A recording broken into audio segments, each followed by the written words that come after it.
Escribe en los comentarios desde qué país nos ves. No olvides suscribirte y darle like al video. París, 1670. En los salones dorados de la alta sociedad, una figura angelical sirve un caldo reconfortante a su padre enfermo. Nadie sospecha que en cada cucharada se esconde un pacto con la muerte, una disolución incolora e inodora conocida como poudre de sucesión o polvo de herencia. Este no es un simple asesinato, es el prólogo de una masacre familiar orquestada con la paciencia de un científico y la frialdad de un monstruo. La marquesa de Brinvilliers, una mujer de belleza y linaje, estaba a punto de desatar un escándalo que sacudiría los cimientos de la aristocracia francesa, revelando la oscuridad que puede anidar tras la más refinada de las apariencias. París, 1630. En el corazón de una Francia gobernada por la mano de hierro del cardenal Richelieu y el rey Luis XIII, nace una niña destinada a la grandeza y a la infamia. Marie-Madeleine d'Aubray no era una niña cualquiera. Era la hija de Antoine Dreux d'Aubray, el poderoso teniente civil de París, un hombre cuya autoridad era casi tan absoluta como la del propio rey dentro de los muros de la ciudad. Su familia pertenecía a la nobleza de toga, una élite de magistrados y funcionarios que habían comprado su camino hacia la aristocracia, un estatus que defendían con una ferocidad inquebrantable. Criada en el lujo y la opulencia, la joven Marie-Madeleine aprendió desde sus primeros días a navegar en un mundo de apariencias.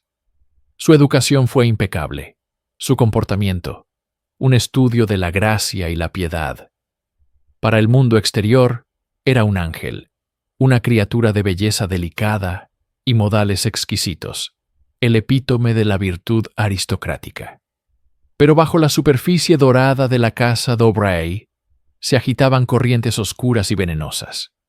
Años más tarde, desde la sombra de la cámara de tortura, susurraría confesiones que helarían la sangre de sus jueces. Relatos de una infancia profanada, de una inocencia robada en los pasillos silenciosos de su propia casa a manos de sus hermanos.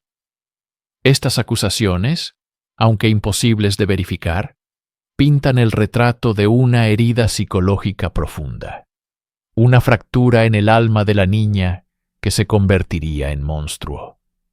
Esta supuesta corrupción temprana, este secreto guardado tras puertas cerradas, se convertiría en la primera semilla del mal. Le enseñó una lección fundamental sobre el poder, que los que lo ostentan pueden actuar con impunidad, que la moral es flexible para los privilegiados, y que el secreto es el arma más potente de todas. Mientras Francia se deslumbraba con el esplendor del barroco, en el alma de esta joven se forjaba una comprensión cínica y amarga de la naturaleza humana. No sabía aún cómo, pero sentía en sus huesos que el mundo le debía algo. Una deuda que algún día, de una forma u otra, se cobraría con intereses devastadores. En 1651, a la edad de 21 años, el destino de Marie-Madeleine d'Aubray fue sellado, como el de tantas mujeres de su clase, en el altar.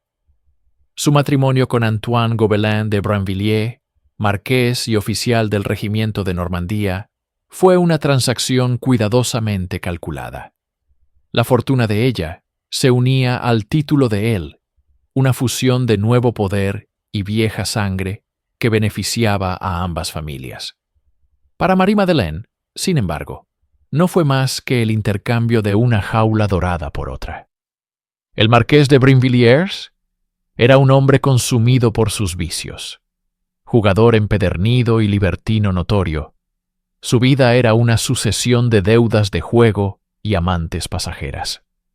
El matrimonio, para él, era poco más que una formalidad, una fuente de ingresos para financiar su extravagante estilo de vida. no sentía afecto por su joven esposa, y mucho menos le ofrecía la fidelidad o el respeto que ella anhelaba. La vida matrimonial de la ahora marquesa de Brinvilliers se convirtió en un desierto emocional. Rodeada de la fría indiferencia de su marido, su resentimiento comenzó a echar raíces. Observaba cómo él malgastaba su dote, cómo desfilaban sus amantes por los salones de la sociedad parisina, y cada indiscreción era una nueva humillación, una nueva prueba de su impotencia. Este matrimonio no le ofreció refugio ni amor, sino un curso intensivo sobre hipocresía y desdén. Le demostró que los votos sagrados eran meras palabras y que el honor era una fachada que los hombres de su clase podían permitirse ignorar.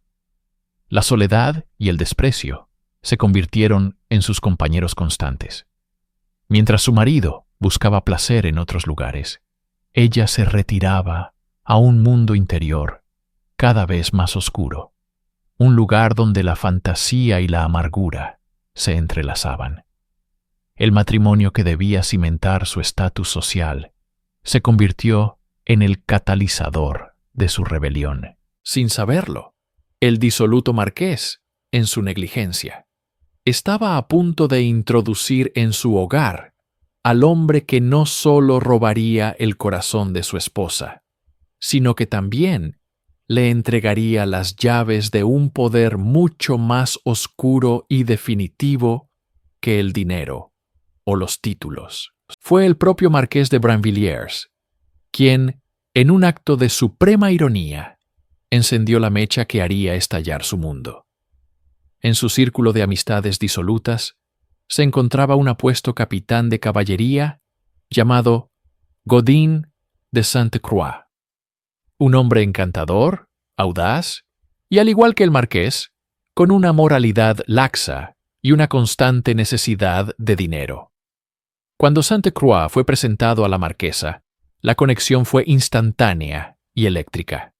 En él, Marie-Madeleine encontró todo lo que su marido no era: atención, pasión, una aparente devoción que la hacía sentir vista por primera vez en su vida. Su aventura no fue discreta. No fue un susurro en los pasillos. Fue una tormenta. Una declaración de guerra contra la sociedad que la había encadenado. La marquesa, hambrienta de afecto y de control, se lanzó al romance con un abandono temerario. Se convirtieron en la comidilla de París, su amorío un escándalo público que desafiaba todas las convenciones. Para Marie-Madeleine, Sainte-Croix era más que un amante, era su liberación. Representaba la aniquilación de su matrimonio fallido, una rebelión directa contra la autoridad de su familia y, en particular, de su padre. El poderoso Antoine Dreux d'Aubray observaba el comportamiento de su hija con una furia creciente. El honor de la familia d'Aubray, construido con tanto esmero, estaba siendo arrastrado por el fango ante toda la aristocracia.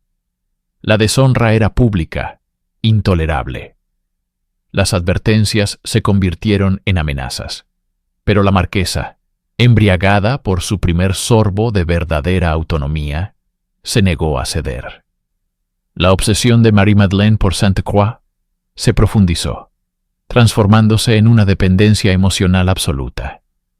Él era su cómplice, su confidente, el único que parecía entender la oscuridad que anidaba en ella. Juntos, no solo compartían una cama, sino también un profundo desprecio por el orden establecido. Lo que comenzó como una búsqueda de amor se estaba convirtiendo en una alianza peligrosa, un pacto forjado en el desafío. El padre de la marquesa, sin embargo, no era un hombre que tolerara tal afrenta. Su paciencia se había agotado y su poder era vasto. Estaba a punto de tomar una decisión drástica que, en lugar de apagar las llamas de la pasión, las avivaría hasta convertirlas en un infierno. En 1663, la paciencia de Antoine Dreux d'Aubray se rompió. Utilizando su inmensa influencia, obtuvo del rey una lettre de cachet, una orden de arresto real que permitía el encarcelamiento indefinido sin juicio. El objetivo era Gaudin de Sainte-Croix. Una mañana, el capitán fue arrancado de su vida y arrojado a las entrañas de la prisión más temida de Francia, la Bastilla. Para la marquesa de Brinvilliers, este acto fue una declaración de guerra. Su padre no solo había interferido en su vida, sino que le había arrancado su única fuente de felicidad, su cómplice, su alma gemela. La impotencia que sintió en ese momento, la rabia ante el poder absoluto de su padre, se solidificó en su corazón como un bloque de hielo.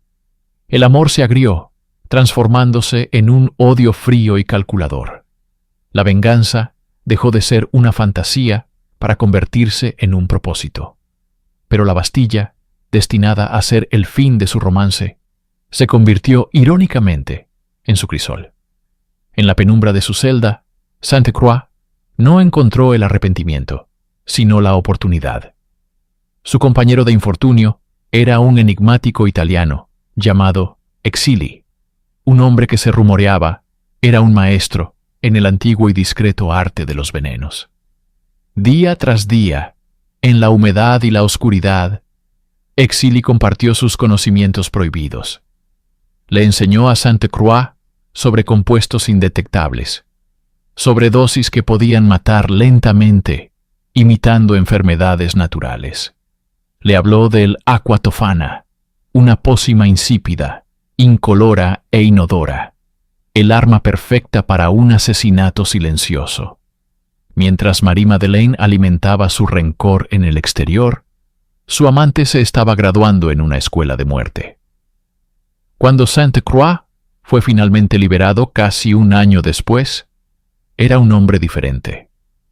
Salió de la Bastilla no como un amante derrotado, sino como un ángel vengador, armado con el conocimiento más letal de la época.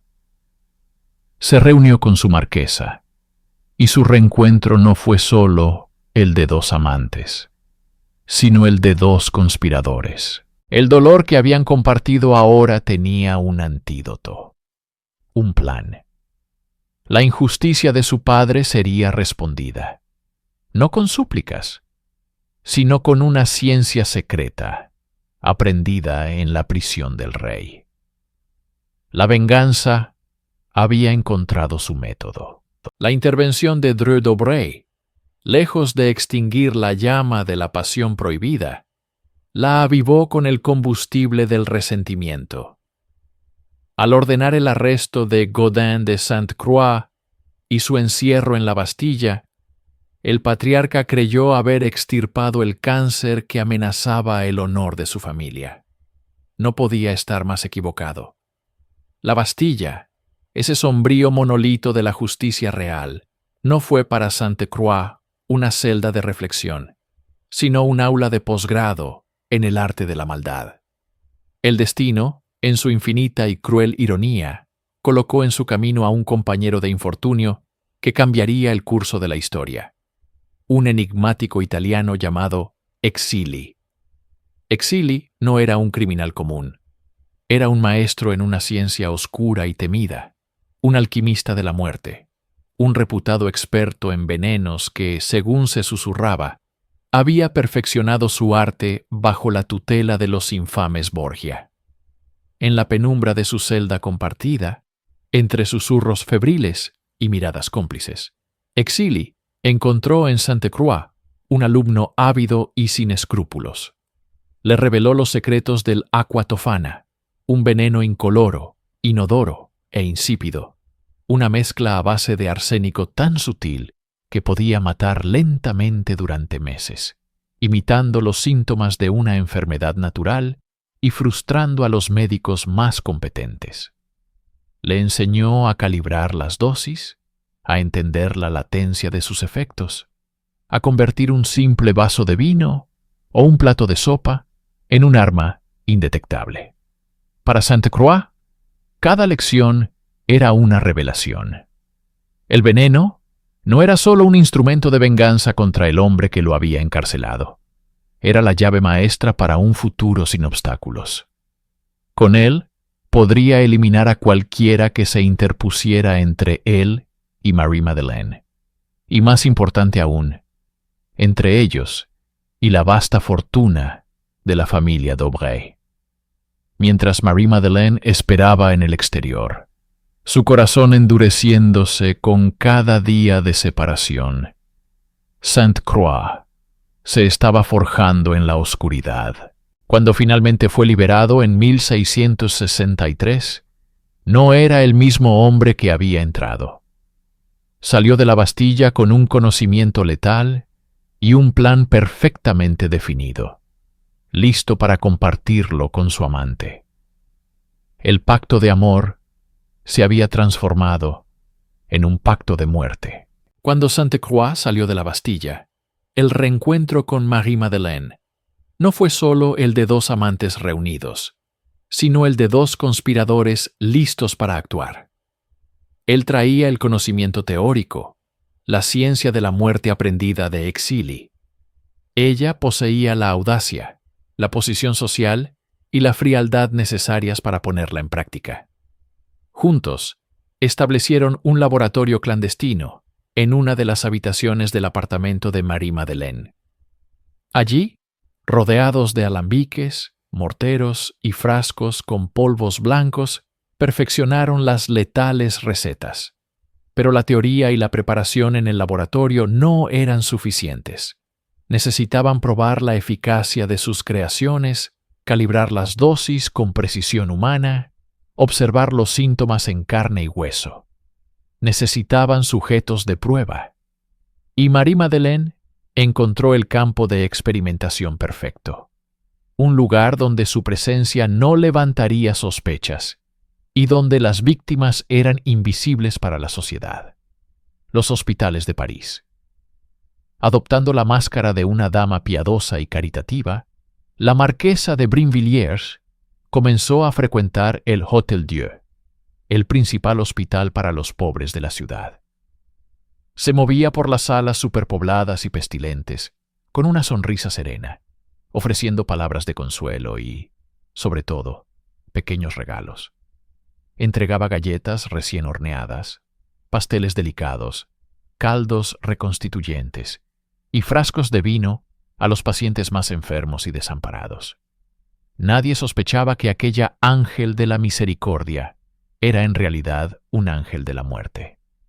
Cada bocado, cada sorbo, era una dosis de prueba. Con una curiosidad desapegada y científica, Marie-Madeleine observaba y tomaba notas mentales. Estudiaba cuánto tardaba en aparecer la primera náusea, la intensidad de los cólicos, la duración de la agonía.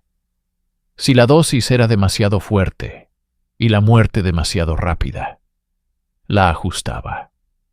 Si era demasiado débil y el paciente se recuperaba, aumentaba la cantidad en su próxima visita. Los pobres y enfermos del Hôtel Dieu morían, pero en un lugar donde la muerte era una visitante diaria.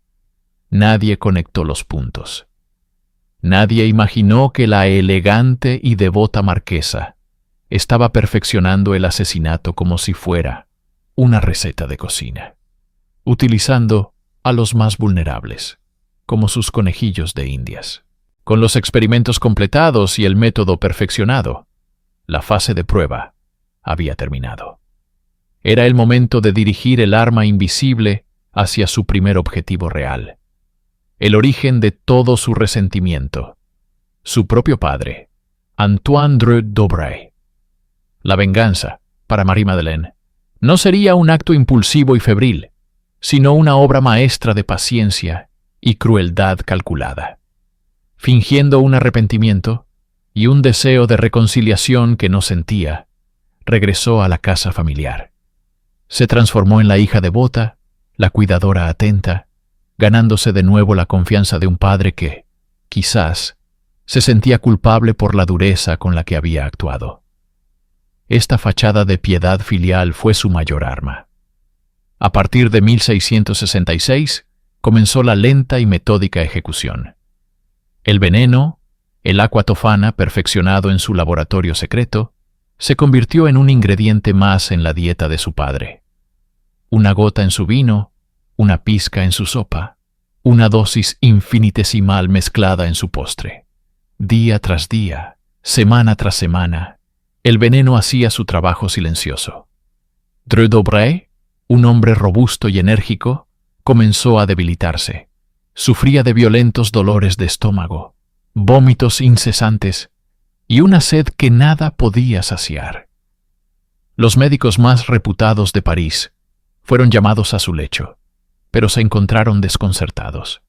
Diagnosticaron humores malignos o una simple dolencia gastrointestinal propia de la edad. Nadie podía identificar la verdadera causa de su deterioro. Y durante todo este tiempo, Marie-Madeleine estuvo a su lado. Era ella quien le llevaba las comidas, quien le administraba los inútiles remedios de los doctores, quien le sostenía la mano mientras su cuerpo se consumía. Cada gesto de cuidado era una mentira, cada palabra de consuelo una burla.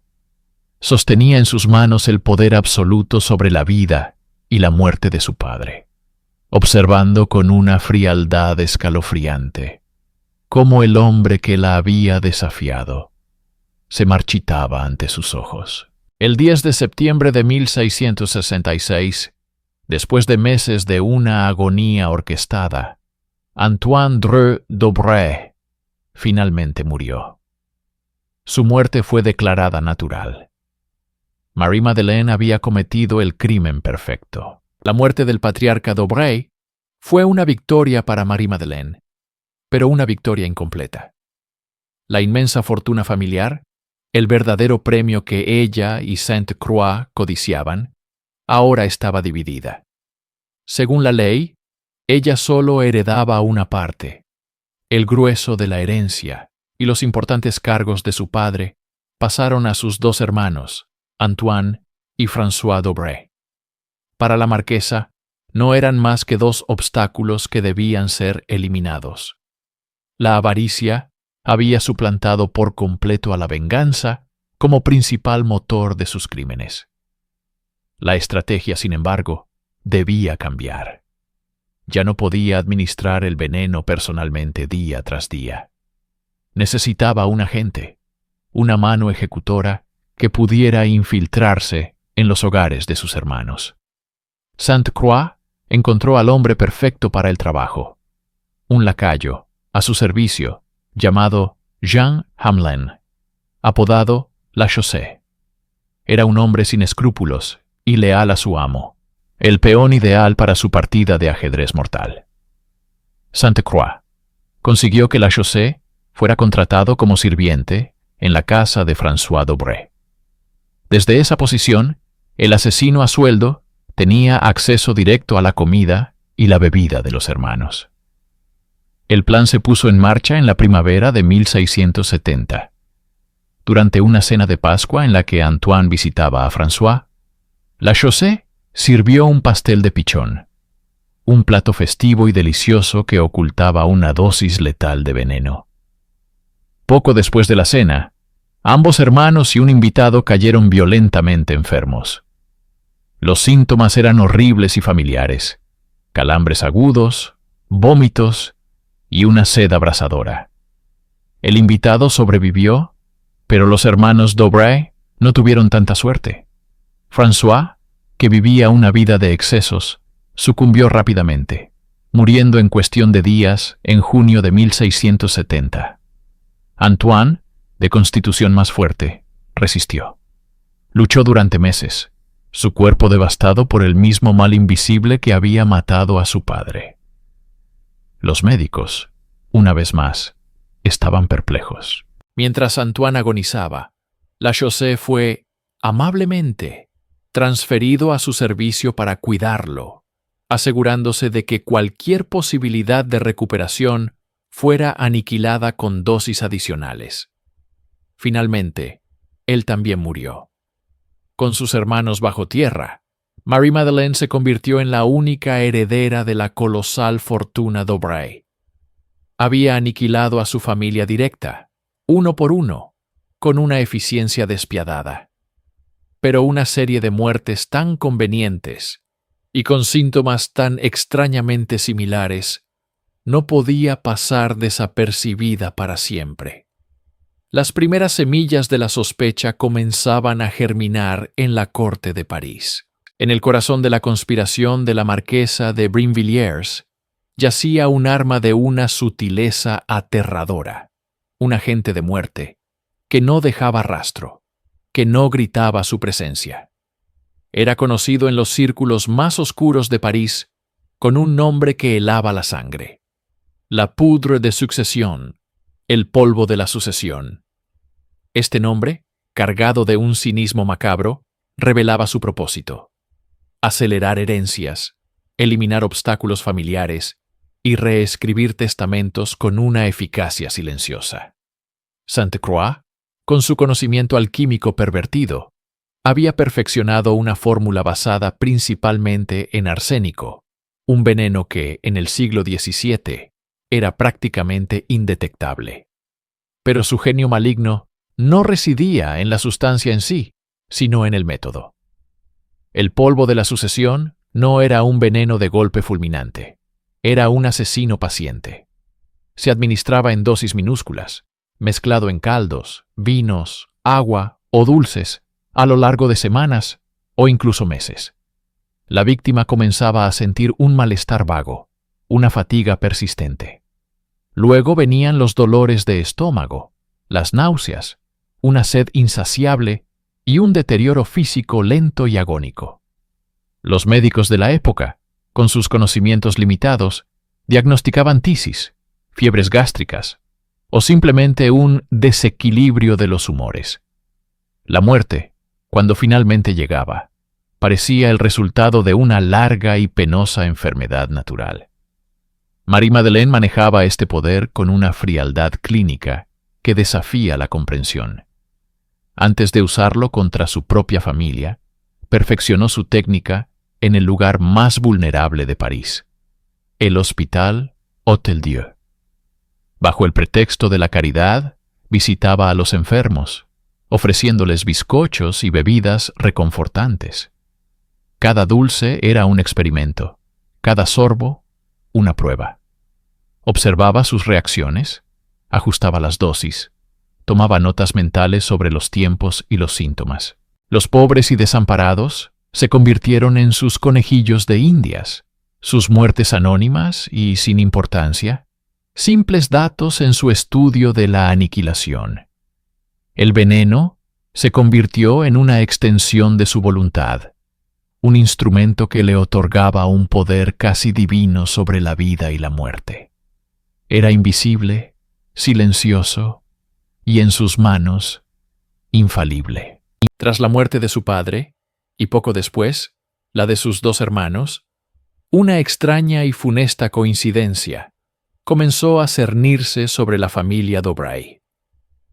3 hombres sanos, todos figuras de autoridad y herederos, sucumbieron a enfermedades intestinales, notablemente similares, en un corto período de tiempo. En los salones de París, donde el chisme era una moneda tan valiosa como el oro, los susurros debieron comenzar. Sin embargo, estos susurros nunca se convirtieron en acusaciones formales. La idea de que una mujer de la alta nobleza, la marquesa de Brinvilliers, pudiera ser responsable de tal atrocidad, era simplemente inconcebible. La estructura social del antiguo régimen actuaba como su más formidable escudo. El honor de una familia aristocrática era un pilar de la sociedad, y mancharlo con una acusación de asesinato, especialmente de parricidio y fratricidio, era un escándalo que nadie estaba dispuesto a desatar. La propia Marie-Madeleine desempeñó su papel a la perfección. Se vistió de luto riguroso, su rostro una máscara de dolor y piedad. Asistió a los funerales, recibió las condolencias con una gracia compungida y habló de la trágica fragilidad de la vida. Su actuación fue impecable, una obra maestra de engaño, que desarmó cualquier sospecha incipiente. Los médicos, confundidos por la naturaleza de las enfermedades, se encogieron de hombros, atribuyendo las muertes a una mala constitución o a la voluntad de Dios. Investigar más a fondo habría sido una afrenta a una familia tan prominente. Quizás un sirviente notó la extraña frecuencia con la que la marquesa preparaba personalmente caldos para sus hermanos enfermos. O tal vez un pariente lejano comentó en voz baja lo conveniente que resultaban estas muertes para sus finanzas. Pero estas eran solo sombras, dudas efímeras que se disipaban ante la sólida fachada de su estatus y su comportamiento irreprochable. La sociedad prefería la ceguera voluntaria a enfrentarse a una verdad tan monstruosa. El deseo de mantener el orden y las apariencias era más fuerte que el instinto de justicia. Y así, protegida por el prestigio de su nombre y la incredulidad de sus pares, la marquesa de Brinvilliers continuó moviéndose libremente, su secreto mortal a salvo, en las profundidades de un mundo que se negaba a ver al monstruo que se escondía a plena vista. Durante años, la marquesa de Brinvilliers y su amante, Gaudin de Sainte-Croix, operaron en una simbiosis perfecta de maldad. Ella era la voluntad ejecutora, él, el cerebro químico, el proveedor del arma silenciosa. Su pacto parecía inquebrantable, su empresa criminal, a prueba de fallos. Habían desafiado a la sociedad, a la medicina y a la moral, y habían ganado. Pero hay fuerzas que ni la más astuta de las mentes criminales puede controlar. El azar, el destino, la simple y llana casualidad. En el verano de 1672, esta fuerza intervino de la manera más abrupta e inesperada. Gaudin de Sainte-Croix fue encontrado muerto en su laboratorio. Las circunstancias exactas de su muerte están envueltas en la leyenda. Pero la versión más dramática y persistente cuenta una historia de justicia poética. Se dice que Sainte-Croix estaba trabajando con sus potentes venenos cuando la máscara de cristal que usaba para protegerse de los vapores tóxicos se rompió o se deslizó. Inhaló una dosis masiva de sus propias creaciones y se desplomó en el acto, víctima del mismo arsenal que había diseñado para otros. Oficialmente, su muerte fue declarada por causas naturales, una apoplejía o un ataque al corazón. Una explicación conveniente que evitaba preguntas incómodas. Para Marie-Madeleine, la noticia debió ser un cataclismo. En un instante, perdió a su amante, su cómplice, su mentor en el arte oscuro del envenenamiento y, lo más importante, al guardián de sus secretos más profundos. Pudo haber sentido una oleada de pánico, pero quizás también un atisbo de alivio. Con Sainte-Croix muerto, el único testigo directo de la magnitud de sus crímenes había desaparecido. Tal vez pensó que estaba a salvo, que los secretos habían sido enterrados con él. No podía estar más equivocada. La muerte de Sainte-Croix no fue el final de la historia. Fue el catalizador que la haría estallar. No fue la astucia de un detective, ni la confesión de un testigo, lo que comenzó a desentrañar su red de asesinatos, sino un simple accidente, un giro del destino. El universo, que durante tanto tiempo había parecido indiferente a sus atrocidades, finalmente había movido una pieza en el tablero, una pieza que cambiaría el juego para siempre. Gaudin de Sainte-Croix, a pesar de su relación con la rica marquesa, era un hombre acosado por las deudas. Tras su repentina muerte, sus acreedores no tardaron en aparecer, ansiosos por reclamar lo que se les debía. Las autoridades, siguiendo el procedimiento estándar, sellaron sus aposentos y comenzaron a inventariar sus bienes. Fue durante este proceso mundano y burocrático que se toparon con un objeto que cambiaría la historia criminal de Francia. Era un pequeño cofre de cuero rojo, de apariencia discreta, pero sólidamente cerrado. Sainte-Croix había dejado instrucciones claras de que, en caso de su muerte, este cofre debía ser entregado sin abrir a la marquesa de Brinvilliers. Esta extraña petición, en lugar de ser respetada, despertó la máxima sospecha en los oficiales. Forzaron la cerradura. Lo que encontraron dentro no era oro ni joyas, sino algo infinitamente más terrible.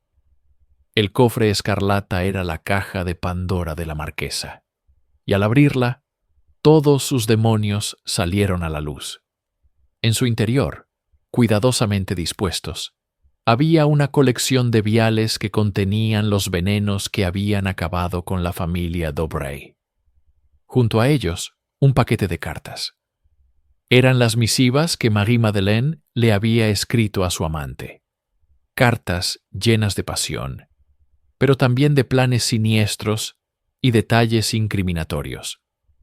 Pero la pieza más condenatoria de todas era un documento escrito por el propio Sainte-Croix, una confesión detallada, un diario de sus crímenes conjuntos.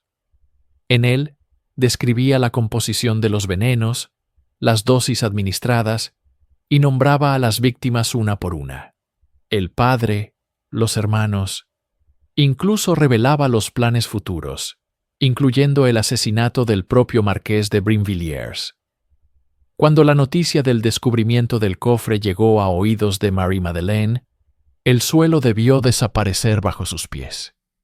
Su fachada de nobleza, su máscara de piedad, todo se desintegró en un instante. Intentó desesperadamente reclamar el cofre, argumentando que contenía sus cartas de amor y que su apertura era una violación de su privacidad. Pero era demasiado tarde. El contenido ya estaba en manos de la justicia. El escudo que la había protegido durante tanto tiempo se había hecho añicos. Ya no era una marquesa, sino una asesina expuesta. Con el pánico apoderándose de ella, solo le quedaba una opción: huir. La cacería había comenzado. La muerte de Godin de Sainte-Croix no fue el final, sino el catalizador de una hecatombe. Cuando sus acreedores forzaron la apertura de sus posesiones, no encontraron oro ni joyas, sino algo infinitamente más valioso para la justicia y más terrible para la marquesa: el infame cofre rojo. Dentro, entre pagarés y cartas de amor, yacía la prueba irrefutable de sus crímenes, los viales de veneno restantes y, lo más condenatorio de todo, la confesión escrita de Sainte-Croix, detallando el pacto mortal que había sellado con su amante. La noticia se extendió por París como un reguero de pólvora. Para Marie-Madeleine, el mundo que había manipulado con tanta maestría se derrumbó en un instante. El lujo, el estatus, la inmunidad que creía poseer se evaporaron, dejando al descubierto la cruda realidad. Era una asesina múltiple y ahora una mujer acorralada. El instinto de supervivencia, tan afilado como su intelecto, se apoderó de ella. No hubo tiempo para el duelo ni para el lamento. Cada segundo en suelo francés era un segundo más cerca de la cámara de tortura de la Bastilla. Con una celeridad desesperada, reunió lo que pudo de sus riquezas transportables y desapareció en la noche parisina. Su primera parada fue Inglaterra, un refugio tradicional para los disidentes y fugitivos del continente. Cruzó el canal, cambiando su identidad, tratando de fundirse con el paisaje. La arrogancia que la había definido no la abandonó del todo. Quizás una parte de ella todavía creía que su linaje y su ingenio la mantendrían un paso por delante de la ley. Pero se equivocaba. En París El caso había caído en manos del hombre más temido por el submundo criminal. Gabriel Nicolás de la Reynie, el primer teniente general de policía. La Reynie no era un simple alguacil. Era un administrador metódico, un innovador de la investigación criminal que estaba creando la primera fuerza policial moderna de Europa. Para él, el estatus de la marquesa no era un escudo, sino un desafío. La caza había comenzado, y no sería una persecución impulsiva, sino una red lenta y metódica que se extendería por todo el continente. Mientras Marie-Madeleine se movía entre las sombras de Londres, en París, el teniente general de la Reynie organizaba la persecución con una eficiencia sin precedentes.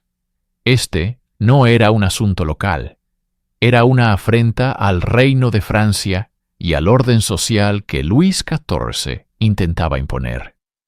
La Reynie activó una red de espías e informantes que se extendía mucho más allá de las fronteras francesas.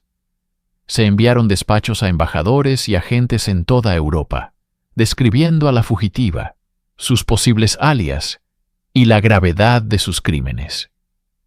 La marquesa de Brinvilliers se convirtió en la mujer más buscada del continente. Sintiendo el aliento de la justicia francesa en su nuca, Marie-Madeleine no pudo permanecer mucho tiempo en Inglaterra. Su siguiente movimiento la llevó a los Países Bajos españoles, un laberinto de ciudades y jurisdicciones donde esperaba perderse.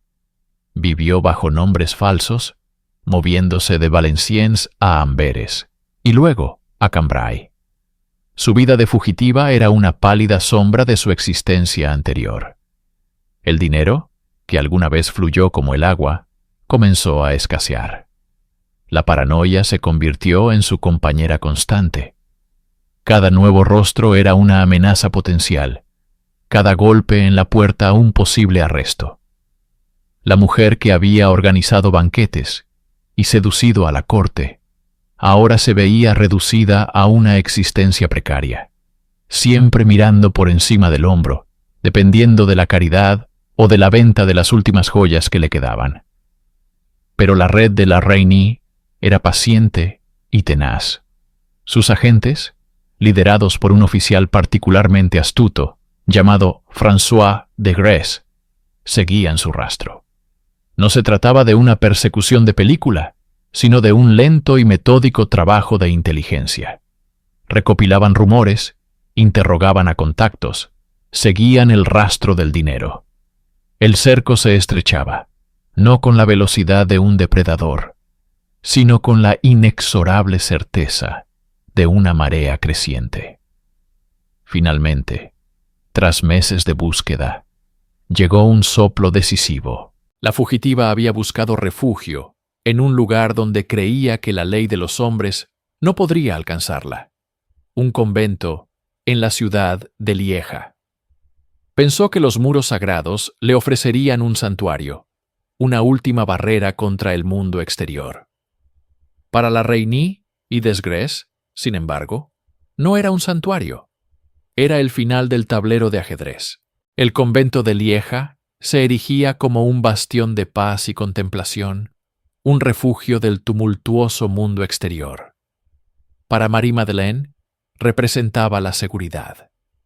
Dentro de sus muros de piedra, bajo el velo de la piedad, la marquesa fugitiva respiró, quizás por primera vez en meses, con una falsa sensación de alivio. Pero la justicia secular no se detiene ante las puertas sagradas. El agente François Desgres llegó a Lieja no con una orden de arresto en la mano y un escuadrón de soldados, sino con un plan mucho más sutil, digno de su presa. Adoptando la apariencia de un abate, un clérigo encantador y mundano, se infiltró en los círculos sociales cercanos al convento. Con paciencia, se ganó la confianza de la abadesa y finalmente obtuvo una introducción a la misteriosa huésped francesa. Marie-Madeleine, hambrienta de la compañía sofisticada que había perdido y cegada por la arrogancia, cayó en la trampa. Vio en Desgres un alma gemela, un hombre de su clase, y aceptó su invitación para un paseo en carruaje fuera de los muros del convento. Fue en ese momento, una vez que el carruaje se alejó de la protección del recinto religioso, cuando la farsa terminó. Desgres reveló su verdadera identidad y le informó que estaba bajo arresto por orden del rey de Francia. El shock en el rostro de la marquesa debió ser una imagen para la historia. El juego había terminado. Pero el verdadero golpe de gracia para su defensa aún estaba por descubrirse. Al registrar sus aposentos en el convento, los hombres de Desgres encontraron una pequeña caja. Dentro no había venenos, sino algo infinitamente más letal para su causa: su confesión general. Un diario detallado donde, en un acto de narcisismo y vanidad sin límites, había documentado no solo los asesinatos de su padre y hermanos, sino una vida entera de depravación. Relataba sus planes, sus pensamientos más oscuros, sus aventuras amorosas e incluso fantasías incestuosas desde su infancia. Era un documento de una honestidad tan brutal y una amoralidad tan profunda que helaba la sangre. No era el relato de una mujer arrepentida, sino el testamento de un monstruo orgulloso de sus actos. Con la asesina bajo custodia y su propia alma expuesta en tinta sobre papel, el viaje de regreso a París comenzó. Ya no era una fugitiva, sino una prisionera cuyo destino estaba sellado por su propia mano. El regreso de la marquesa de Brinvilliers a París fue un espectáculo macabro. Encadenada, pero con la cabeza aún en alto, fue conducida a través de multitudes hostiles hasta las sombrías profundidades de la Conciergerie, la prisión que era la antesala de la guillotina o la hoguera. La noticia de su captura, y sobre todo, del descubrimiento de su diario, había incendiado la capital. El juicio que se avecinaba no era simplemente el proceso de una criminal. Era un espejo oscuro que se alzaba frente a la aristocracia francesa. La alta sociedad, que hasta entonces se había deleitado con los rumores, ahora se sentía expuesta y aterrorizada. ¿Cuántos otros secretos como los de la marquesa se escondían detrás de las fachadas doradas de sus mansiones? El proceso tuvo lugar en la Grande Chambre del Parlement de París, la más alta corte de justicia del reino. El aire estaba cargado de una tensión palpable. Aristócratas, burgueses y plebeyos abarrotaban las galerías, ansiosos por presenciar la caída de una de las suyas. La evidencia presentada por la acusación fue abrumadora. El testimonio de su difunto cómplice, Lachaussee, fue leído póstumamente. Los químicos analizaron los venenos encontrados en el cofre de Sainte-Croix. Pero la pieza central, el arma que aniquiló cualquier posibilidad de defensa, fue su propia confesión. Página tras página, los secretarios de la corte leyeron en voz alta los pasajes más escandalosos de su diario. La sala escuchaba en un silencio atónito mientras se revelaban los detalles de los envenenamientos a fuego lento de su padre, la conspiración contra sus hermanos, su desprecio por la vida humana y su absoluta falta de remordimiento. Marie-Madeleine, sentada en el banquillo, intentó una defensa desesperada. Afirmó que el diario era una obra de ficción, una fantasía nacida de una mente melancólica. Pero sus palabras sonaban huecas frente a la cruda y detallada realidad de su propia escritura. Su comportamiento en el juicio fue una mezcla de desafío aristocrático y terror creciente. Se aferró a su estatus, tratando a los jueces con una mezcla de cortesía forzada y desdén, como si no pudiera comprender del todo que estas personas tuvieran poder sobre ella. El juicio se convirtió en un referéndum sobre la moral de una era, exponiendo la decadencia y la impunidad que muchos sospechaban que se pudría en el corazón de la nobleza. El veredicto era una conclusión inevitable, pero toda Francia esperaba la sentencia. ¿Cómo castigaría el rey Sol a una mujer que había profanado los lazos más sagrados de la familia y la sociedad? Tras su captura, Marie-Madeleine fue trasladada a la Conciergerie, la antesala del infierno para los criminales más notorios de Francia. Su orgullo aristocrático, que había sido su escudo durante años, ahora se enfrentaba a la cruda y brutal maquinaria de la justicia del siglo XVII.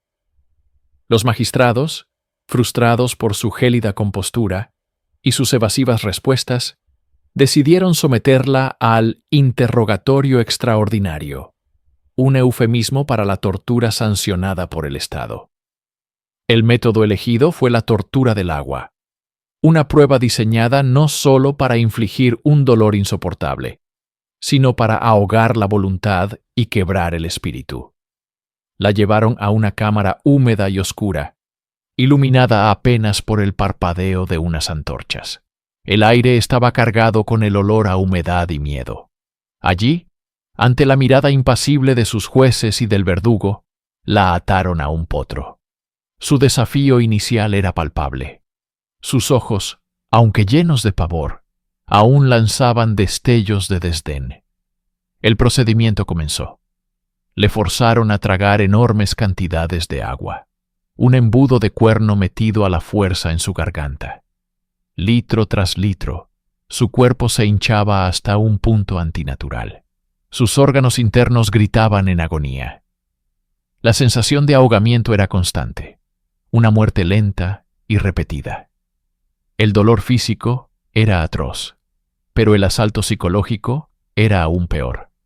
Era la aniquilación sistemática de su dignidad, la reducción de una marquesa a un mero recipiente de sufrimiento. Durante horas, resistió. Se aferró a los fragmentos de su identidad, a la imagen de la mujer que había controlado su propio destino con veneno y engaño. Pero el cuerpo tiene un límite. Entre espasmos y arcadas, su silencio finalmente se resquebrajó. No ofreció una confesión completa y detallada como esperaban los jueces, pero las palabras que salieron de su boca, fragmentadas y ahogadas, fueron suficientes. Admitió su participación en los envenenamientos de sus hermanos y reconoció la autenticidad de su confesión escrita, encontrada en el cofre de Sainte-Croix. Era todo lo que necesitaban. La tortura había cumplido su propósito. La máscara de la marquesa se había hecho añicos, revelando a la asesina que se escondía debajo. El juicio de la marquesa de Brinvilliers no fue un mero procedimiento legal. Fue el mayor espectáculo de París. La sala del Parlamento estaba abarrotada. Un mar de rostros de todas las clases sociales, desde nobles con pelucas empolvadas hasta comerciantes y sirvientes, todos unidos por una mórbida fascinación. El aire vibraba con susurros y especulaciones. Durante días, la fiscalía había construido un caso irrefutable, una fortaleza de pruebas que aprisionaba a Marie-Madeleine sin escapatoria. La pieza central era el infame cofre rojo de Sainte-Croix. Su contenido, leído en voz alta ante el tribunal, era devastador. La confesión detallada de la propia marquesa, un catálogo de sus crímenes escrito con su propia mano, las cartas de amor que probaban el móvil de su adulterio, y las deudas firmadas, que demostraban la presión financiera que la impulsó a matar por su herencia. A esto se sumaron los testimonios. Jean Amelin, alias La Chaussée, el lacayo que había administrado el veneno a sus hermanos, ya había sido ejecutado, pero su confesión previa pesaba enormemente. Otros sirvientes, temerosos pero obligados a hablar, relataron las extrañas enfermedades que precedieron a las muertes en la familia d'Aubray. Los médicos testificaron sobre los resultados de las autopsias, describiendo los estómagos y entrañas corroídos de una manera que solo el veneno podía explicar.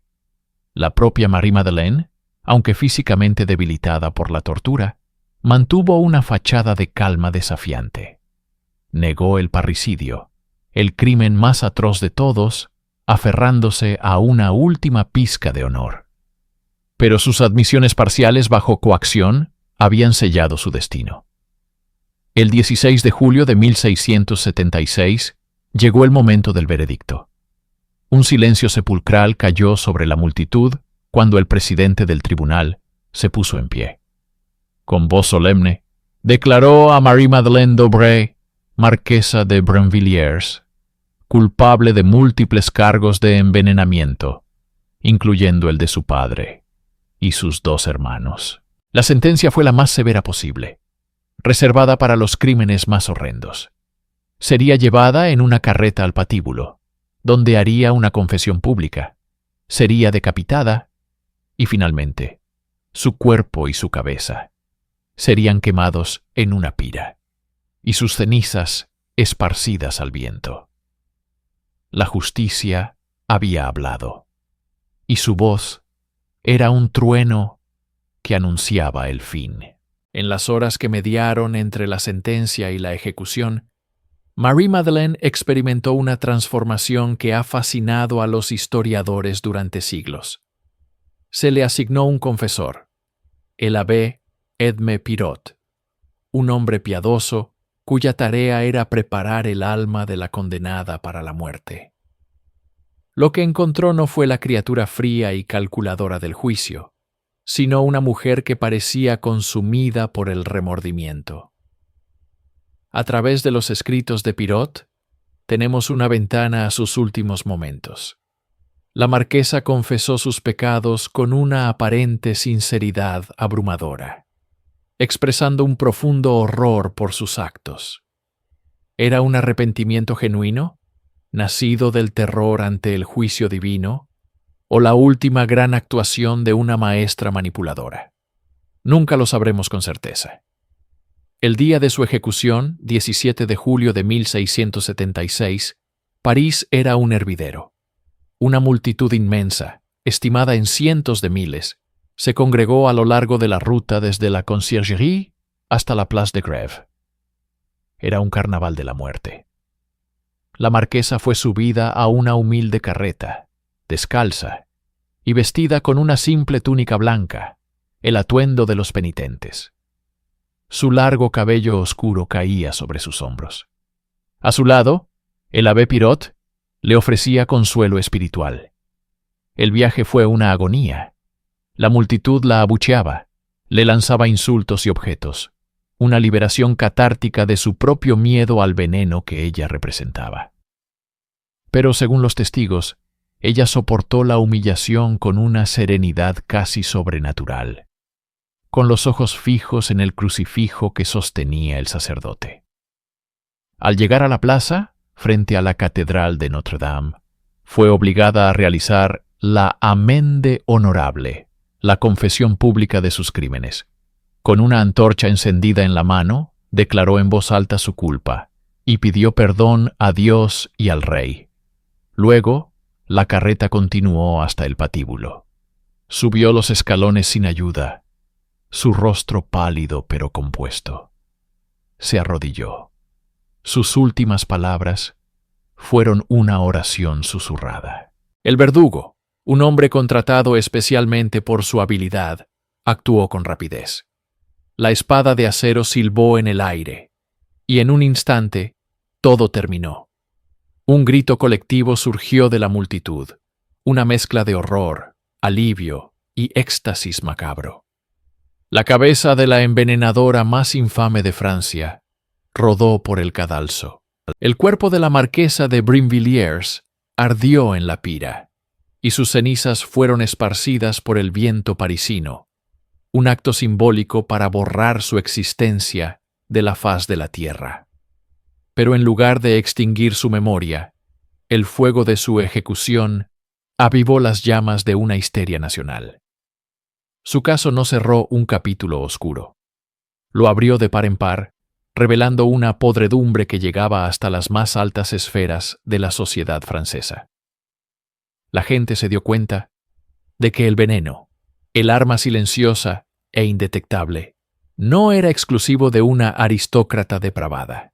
Era un comercio, una herramienta disponible para cualquiera con rencor, ambición o desesperación. De repente, la paranoia se apoderó de la nobleza. Las cenas se convirtieron en campos minados de sospecha. Los maridos miraban con recelo a sus esposas, los herederos a sus padres ancianos. ¿Quién podía estar seguro de que la copa de vino no contenía la infame poudre de sucesión o polvo de herencia? El miedo era tan palpable que el rey Luis XIV, el Rey Sol, no pudo ignorarlo. La seguridad y el orden de su corte, la joya de su reinado, estaban amenazados desde dentro.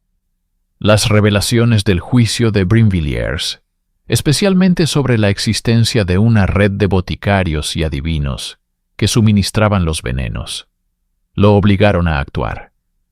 En 1679, apenas 3 años después de la ejecución de la marquesa, el rey estableció un tribunal especial para investigar estos crímenes, la Chambre Ardente o Cámara Ardiente.